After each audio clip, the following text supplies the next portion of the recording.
या साडीला बघून तर काय माझी जुने दिवस आठवले. I miss you school.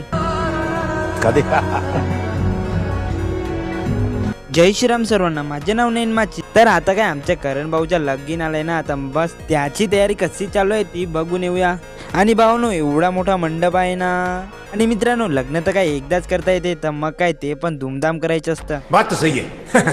दौड़ना तो पड़ता है. पण काय आपली जशी परिस्थिती असते तसं लग्न करायचं असतं. आणि मी डायरेक्ट गेला, तसंच काय मला पाठवलं डायरेक्ट थंड घ्यायला. जसं थंड पिला आणि माझा मित्र बोलला की चल स्टेशनला फिरून येऊया. मी पण बोलला चल. त्या मित्राचं तर काय मनीचं काम आहे ना, तर मग काय मनीच घ्यायला आलेलो होतं. मी बोलला की मी पण येतो बघायला कसं आहे दुकान. करण भाऊचं तर काय लगीन आहे ना, तर आमच्या सोहन भाऊ तर काय बुट घ्यायला आलेला आहे. तर शॉपिंग केली. आता आम्हाला घेऊन आलाय चाय प्यायला. संध्याकाळी तर काय चाय पिल्यावर तर काय पूर्ण दिवसाचा थकवाच गायब होतो. वाजले होते 4. आता क्रिकेटचं ग्राउंड म्हणत होता की कधी येणार तुम्ही खेळायला, लवकर या.